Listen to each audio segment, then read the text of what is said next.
Hey guys, what's going on? Welcome back. I am HunterStarcraft, casting games from this replay pack that I downloaded from MLG Dallas.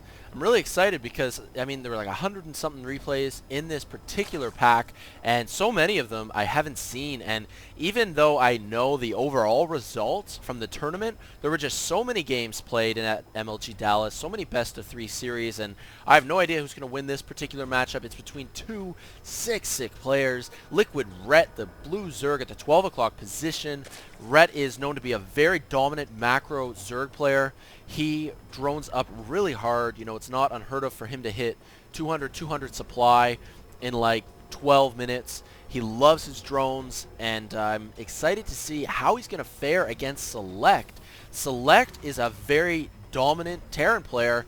I mean, how would I distinguish between these two players? SeleCT definitely has a more diverse style. As a Terran player, naturally, he is going to be more aggressive, and I've actually seen some really devastating multi-pronged attacks from SeleCT, in particular versus In Control in their series at this tournament. SeleCT just showing such great control as we see him actually scouting for the Overlord just in case Ret spawned at this location, but not the case. Anyway, doing medevac drops, Marines, Marauders at many, locations, 2 or 3 attacks going on at the same time, really overwhelming In Control in that particular series. So I'm really torn. Both these dominant players. Ret is a player who competed in Korea for quite some time. I believe he has gone back home though, and kind of conversely, SeleCT is a Korean player who plays in lots of American tournaments and European tournaments as well. SeleCT now has his first refinery up. He's getting his orbital command as well, and not actually walling off, which is a little bit of an interesting decision. As we take a look at the vision of SeleCT, he does have an SCV who's made its way into the base of Ret, and he's going to see the timing of the spawning pool. Of course, he's going to be well aware that Ret chose to go with a hatchery first build. Not surprising at all, given that the style that I was trying to illustrate to you a moment ago. Just queuing up a few move commands. Going to keep an eye out for the extractors. As you can actually see, just a tiny little piece of the drone sticking out there that I'm sure SeleCT knows about. That's kind of actually interesting about the vision, how precise the vision really does work in StarCraft 2. Anyways, it's the little things I like, guys. StarCraft 2 is just such a detailed game, and the best real-time strategy game, period. It's kind of hard to refute that. As 3 drones now on the extractor, we are going to see Ret beginning to mine gas. Is he going to spend it on the metabolic boost? He doesn't seem too worried. A Zerg player who's really worried about their opponent being super aggressive may get this extractor just a little bit sooner and, get that Zergling speed up just that much faster. We do have one SCV out in this area. The one Zergling is not going to be able to catch it anytime soon, at least without that speed upgrade. Factory headed out over here, and he is going to flip on to the reactor. So we are going to see Hellions coming out of this factory. Tech Lab going to go down on that barracks, and actually a very early command center as well. I've seen lots of Terran players choosing to go with an early second orbital. I mean, you get an orbital command in and drop 2 mules, it's basically already paid for itself. So I'm thinking that lots of Terran players are going to favor this kind of early macro play a little bit more in the future. This Overlord would like to kind of scoot in, potentially end his life as a sacrificial Overlord, but these patrolling Marines are going to have none of that. Very good awareness by SeleCT, having 2 patrolling Marines. Doesn't want to give away any info he doesn't need, but still, at the same time, you got to hand it to Ret. Ret has got vision with the Xel'Naga, and he spots the 2 Hellions, so Ret's going to be in a pretty good place to defend this. He has his 2 Queens set up on the ramp to prevent Hellions from sneaking into his main if he does need to evac these drones. But I'm wondering, is SeleCT going to really put on that much pressure? I would have think SeleCT would have pushed into Ret's natural if he wanted to, but it doesn't actually look like that. That Zergling does get toasted up. We do have siege tanks on the way as well. Switching them once again, only 2 Hellions, and then he actually switches. So that's pretty interesting. He only had the factory on the reactor just for those initial 2 Hellions. Now he's going to be pumping out Marines and siege tanks, siege mode on the way as well. Another Queen going to be popping out momentarily. 3 Queens, almost always a good decision just to spread that creep as much as possible. You're going to want to, you got lots of multitasking to take care of as a Zerg, and you can't be lazy. You got to spread the creep. You got to hit your injects, larva injects on time as well. This SCV just hanging out, definitely doesn't want to get spotted by that roach. These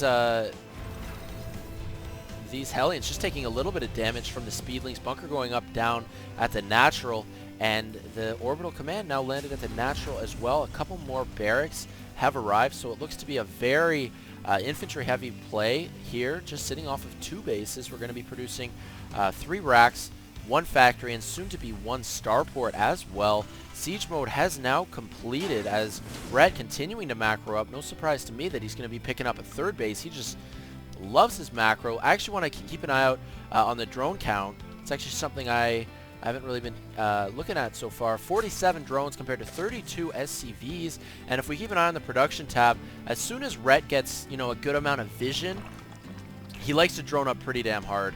He pops down about 5 more drones just a moment ago. He is staying, of course, on top of his injects, hitting them very nicely. This hatchery now complete. He's going to want to scoot an extra Queen over to that 3rd as well. We do have Speedlings now. They take a lot of splash damage, and at least one of them gets taken out there from the Hellion spray as well.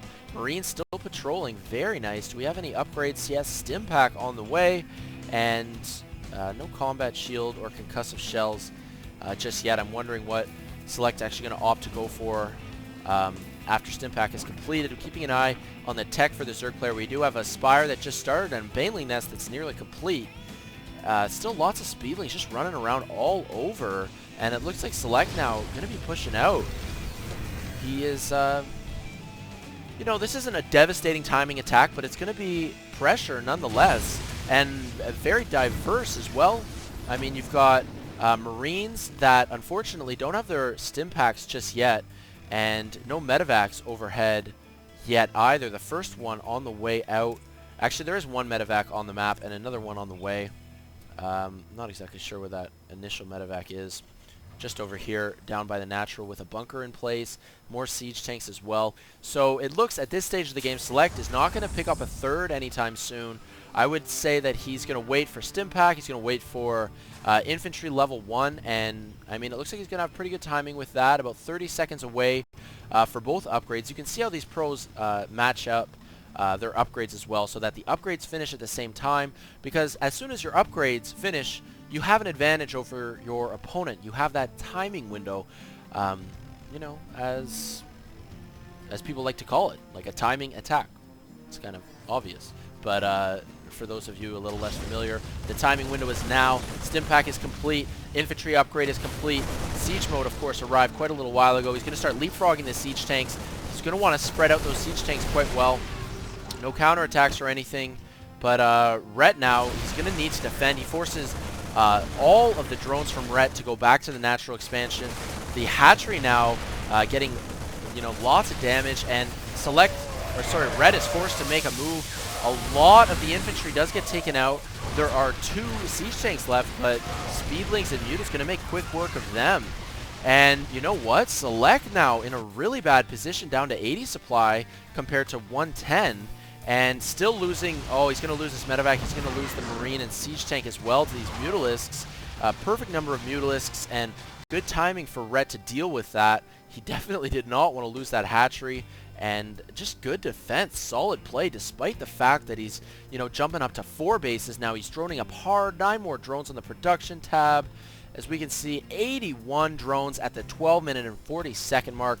That is the macro I'm talking about. That is Ret style, and, more power to him. He is a tough macro player. He's going to be doing some harassment as well. He's got 6 mutas in the main base of Select, 1 missile turret there, and some Marines as well. Going to force those mutas to back down, and at this point Ret is probably going to want to deny the 3rd base of the Terran player. Finally, he's actually going to turn this into a planetary fortress. No surprise there. I think Select is very well aware that he is behind, and you know he's going to have to fortify his position, put up some solid defenses to try to stay alive in this game. A couple more barracks down on the low ground, lots of Marines just getting pumped out, 5 Marines at a time, combat shield on the way. He's going to have +1 armor any second now, as we now have 1/1 Marines. And does he doesn't have an armory, so he can't get +2 upgrades anytime soon for his bio. But actually he's finally getting an armory now, just as I'm saying that. Very nice. Couple factories on the way. It looks like SeleCT going to switch into some slightly more tank heavy play. I want to keep an eye on Ret as well. And look at this, just multitasking from Ret. Look how dominant he's playing. He's got 5 bases up at this point. He's got excellent creep spread. Look at this, 5 creep tumors over, ready to plop down. More creep tumors, they're ready to hatch. And a couple of Marines, those poor patrolling Marines, they've been working their asses off all game long on that patrol. Finally get taken out from the Mutalisk. This missile turret is just not going to be enough, but you don't want to hassle 1/1 Marines when you're using Mutalisks. Marine upgrades really help to defend against Mutas specifically. Mutas, of course, light units. And yeah, take a lot of damage against Stim Marines, especially after the upgrades. Pathogen Glands on the way. We are going to see Infestor play. Very exciting, especially after the patch 1.3 buffs to the Infestors. Infestors now do damage very quickly. They do damage bonuses to armored units, so I'm excited to see them worked into the mix. Very effective, of course, against Marines and Marauders. Siege tanks sieged up. A couple more just arriving. 22 Banelings morphing in, though. That is never good news for a Terran player, especially one that is this heavy on Marines. So I'm kind of wondering who's going to make the first move here. Ret doesn't necessarily have to at this point. I mean, I mentioned before, it's good to shut down the third base, of course. But, I mean, when you're a Zerg player sitting on 5 bases, he can easily pick up another base or 2 if he chooses. And he's just got so many... I mean, he's at 200 easily, and this is the stage of the game where Zerg players just become so scary. 200 supply, and banking a ton of resources. He's got to keep on top of his larva checks as well, so that he has lots of larva to reinforce his army should it fall to this Terran player here. These Mutas just cleaning up the high ground there with the Zel Naga. Lots of Speedlings and Banelings getting ready to move in. These Mutas, though, just keeping the Terran player at bay, taking out siege tanks, and that is just perfect, exactly what you want to do. You want to take out siege tanks. They're very difficult to replace. They take so long, and here we go. This looks like it's going to be it. These Speedlings just pouring in the swarm here for Ret, just absolutely erasing that army for SeleCT, and SeleCT doesn't have a choice. He has to call GG. Ret's macro, Ret's uncontested macro, just doing it for him. I mean, Ret shutting down, nullifying that early attack here on his third base. Really just gave him the green light to just plop up bases all over the map, bank a bunch of resources, and yeah, just really outnumber the Terran player.